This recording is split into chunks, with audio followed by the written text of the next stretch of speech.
Welcome to the 7th episode of the Supply Chain Leadership Bulletin. It is called Supply Chain and Logistics in Catch-up Mode on Leadership.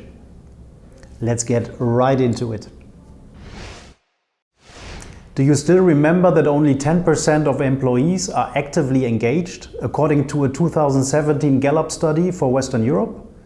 I made this case in episode 1, or episode 5, where I talked about the importance of role modeling.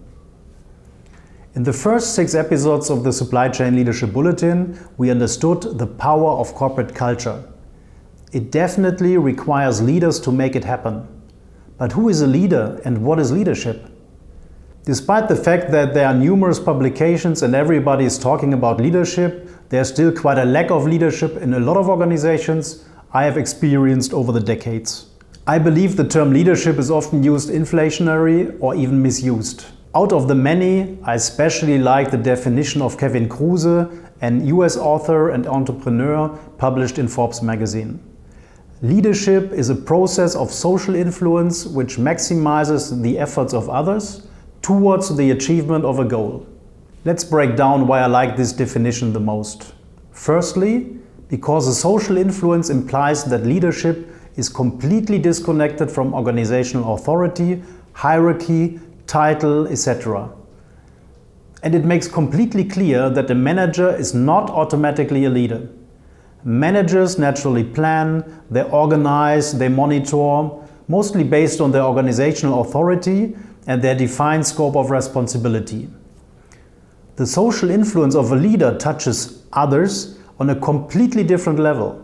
It provides a vision and creates intrinsic motivation to support that vision.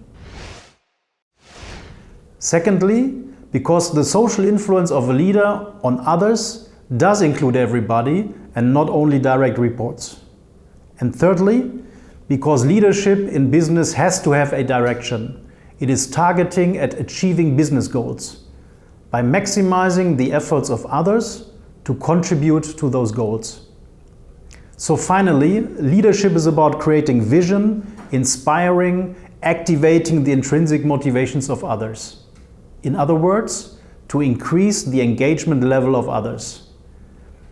Coming back to the initial question if supply chain and logistics are in a catch-up mode with regards to real leadership, my answer is yes, simply because the nature of our business has had and still has a much higher management focus than in other industries.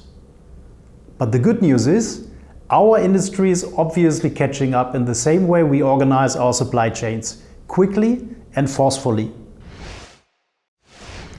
Are you aware that our current leadership philosophies are actually all very young? Let's do a time warp into history to see where we are coming from. But more about that next time.